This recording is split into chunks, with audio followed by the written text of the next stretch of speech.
The Bronze Ring by Andrew Lang. Once upon a time in a certain country there lived a king whose palace was surrounded by a spacious garden, but though the gardeners were many and the soil was good, this garden yielded neither flowers nor fruits, not even grass or shady trees. The king was in despair about it when a wise old man said to him, "Your gardeners do not understand their business, but what can you expect of men whose fathers were cobblers and carpenters? How should they have learned to cultivate your garden?" "You are quite right," cried the king. "Therefore," continued the old man, "you should send for a gardener whose father and grandfather have been gardeners before him, and very soon your garden will be full of green grass and gay flowers, and you will enjoy its delicious fruit." So the king sent messengers to every town, village, and hamlet in his dominions to look for a gardener whose forefathers had been gardeners also, and after 40 days one was found.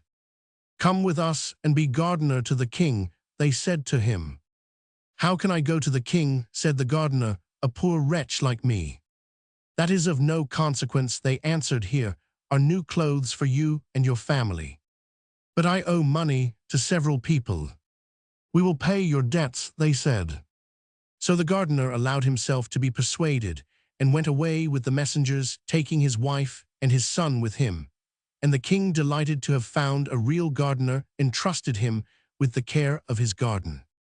The man found no difficulty in making the royal garden produce flowers and fruit, and at the end of a year the park was not like the same place, and the king showered gifts upon his new servant. The gardener, as you have heard already, had a son who was a very handsome young man with most agreeable manners, and every day he carried the best fruit of the garden to the king, and all the prettiest flowers to his daughter. Now this princess was wonderfully pretty, and was just 16 years old, and the king was beginning to think it was time that she should be married. "My dear child," said he, "you are of an age to take a husband, therefore I am thinking of marrying you to the son of my prime minister." "Father," replied the princess, "I will never marry the son of the minister." "Why not?" asked the king. "Because I love the gardener's son," answered the princess. On hearing this, the king was at first very angry, and then he wept and sighed, and declared that such a husband was not worthy of his daughter. But the young princess was not to be turned from her resolution to marry the gardener's son. Then the king consulted his ministers. "This is what you must do," they said, "to get rid of the gardener. You must send both suitors to a very distant country, and the one who returns first shall marry your daughter." The king followed this advice, and the minister's son was presented with a splendid horse and a purse full of gold pieces, while the gardener's son had only an old lame horse and a purse full of copper money, and everyone thought he would never come back from his journey. The day before they started, the princess met her lover and said to him, "Be brave and remember always that I love you. Take this purse full of jewels and make the best use you can of them for love of me, and come back quickly and demand my hand." The two suitors left the town together, but the minister's son went off at a gallop on his good horse, and very soon was lost to sight behind the most distant hills. He traveled on for some days, and presently reached a fountain, beside which an old woman, all in rags, sat upon a stone. "Good day to you, young traveler," said she. But the minister's son made no reply. "Have pity upon me, traveler," she said again. "I am dying of hunger, as you see, and 3 days have I been here, and no one has given me anything." "Let me alone, old witch," cried the young man. "I can do nothing for you," and so saying he went on his way. That same evening the gardener's son rode up to the fountain upon his lame gray horse. "Good day to you, young traveler," said the beggar woman. "Good day, good woman," answered he. "Young traveler, have pity upon me." "Take my purse, good woman," said he, "and mount behind me, for your legs can't be very strong." The old woman didn't wait to be asked twice, but mounted behind him, and in this style they reached the chief city of a powerful kingdom. The minister's son was lodged in a grand inn, the gardener's son, and the old woman dismounted at the inn for beggars. The next day the gardener's son heard a great noise in the street, and the king's heralds passed blowing all kinds of instruments and crying, The king our master is old and infirm. He will give a great reward to whoever will cure him and give him back the strength of his youth." Then the old beggar woman said to her benefactor, "This is what you must do to obtain the reward, which the king promises. Go out of the town by the south gate, and there you will find 3 little dogs of different colors. The first will be white, the second black, the third red. You must kill them, and then burn them separately, and gather up the ashes. Put the ashes of each dog into a bag of its own color. Then go before the door of the palace, and cry out, 'A celebrated physician has come from Janina in Albania. He alone can cure the king and give him back the strength of his youth.' The king's physicians will say this is an impostor and not a learned man, and they will make all sorts of difficulties, but you will overcome them all at last, and will present yourself before the sick king. You must then demand as much wood as 3 mules can carry, and a great cauldron, and must shut yourself up in a room with the sultan. And when the cauldron boils, you must throw him into it, and there leave him until his flesh is completely separated from his bones. Then arrange the bones in their proper places, and throw over them the ashes out of the 3 bags. The king will come back to life, and will be just as he was when he was 20 years old. For your reward, you must demand the bronze ring, which has the power to grant you everything you desire. Go, my son, and do not forget any of my instructions." The young man followed the old beggar woman's directions. On going out of the town, he found the white, red, and black dogs, and killed and burnt them, gathering the ashes in 3 bags. Then he ran to the palace and cried, "A celebrated physician has just come from Janina in Albania. He alone can cure the king and give him back the strength of his youth." The king's physicians at first laughed at the unknown wayfarer, but the sultan ordered that the stranger should be admitted. They brought the cauldron and the loads of wood, and very soon the king was boiling away. Toward midday the gardener's son arranged the bones in their places, and he had hardly scattered the ashes over them before the old king revived to find himself once more young and hearty. "How can I reward you, my benefactor?" he cried.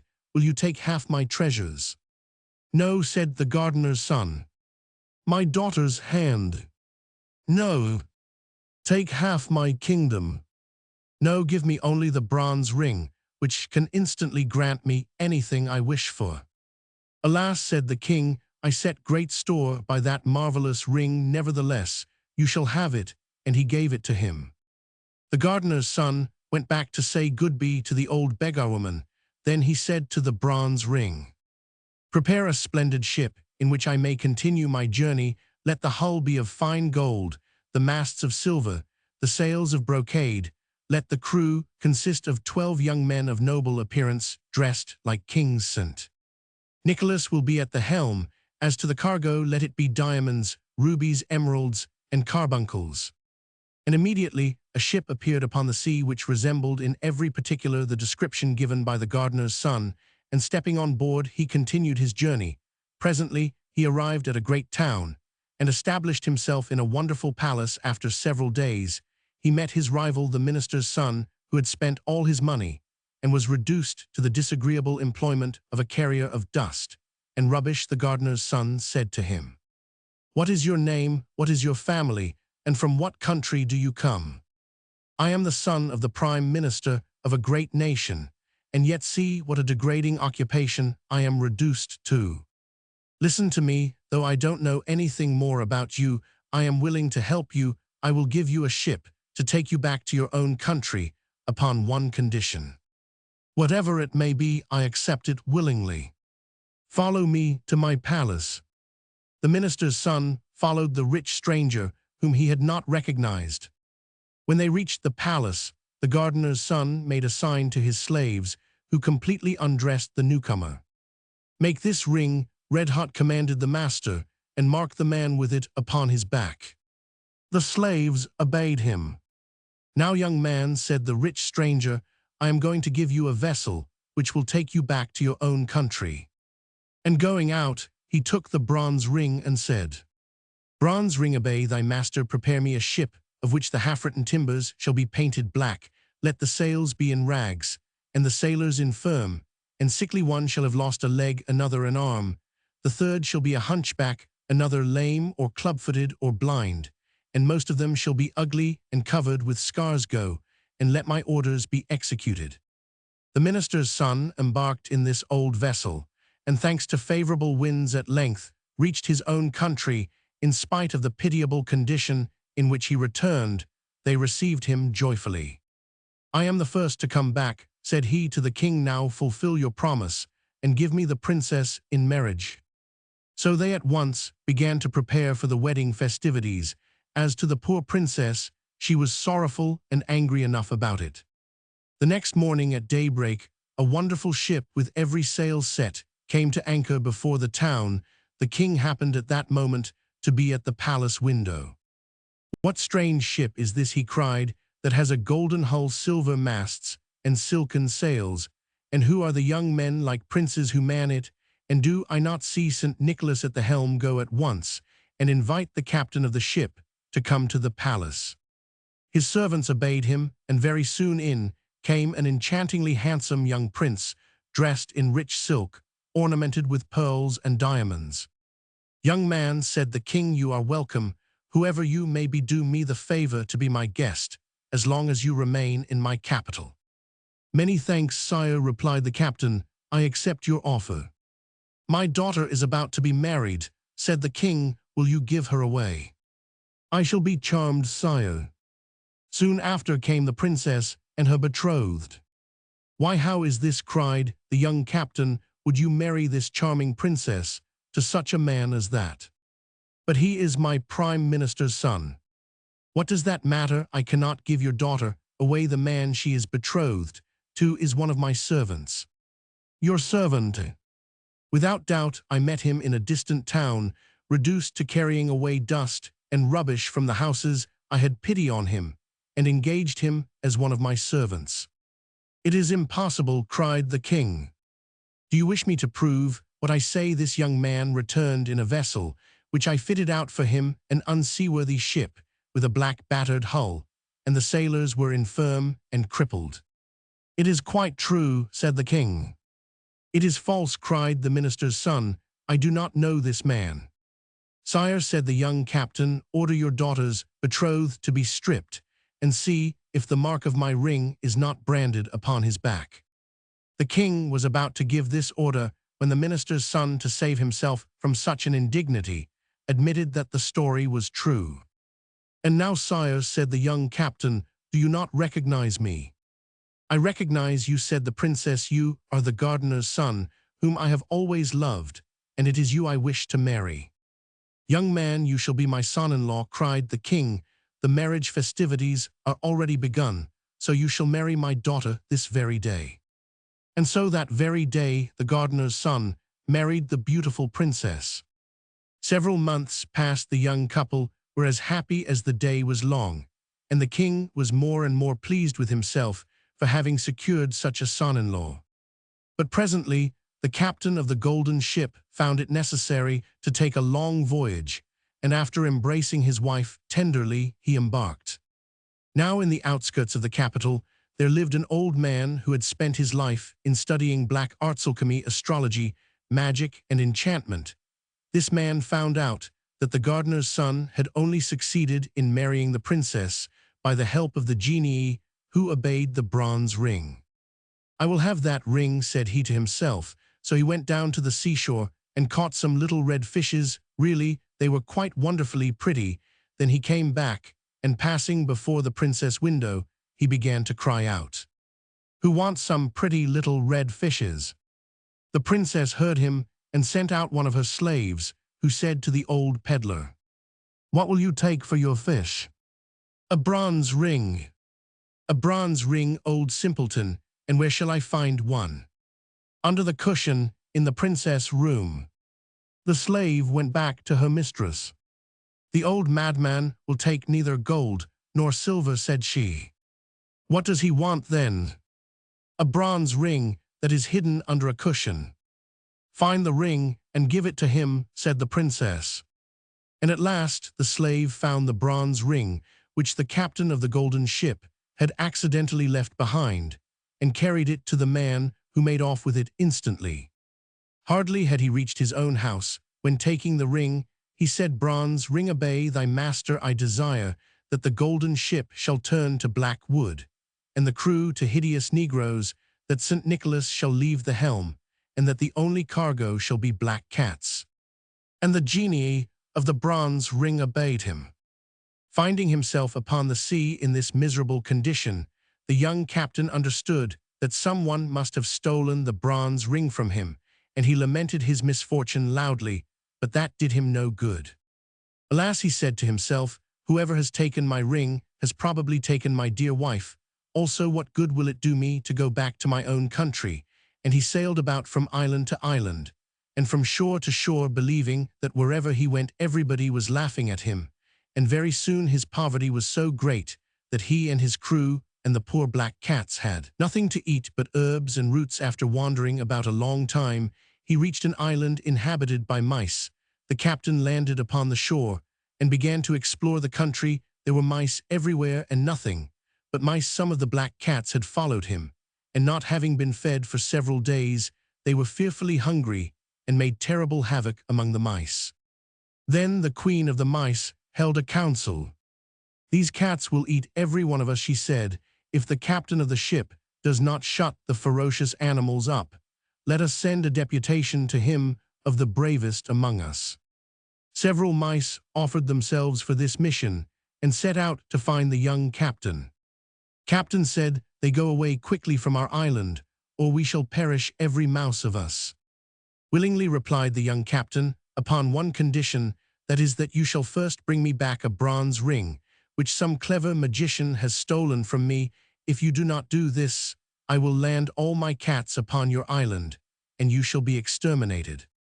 The mice withdrew in great dismay. "What is to be done?" said the queen.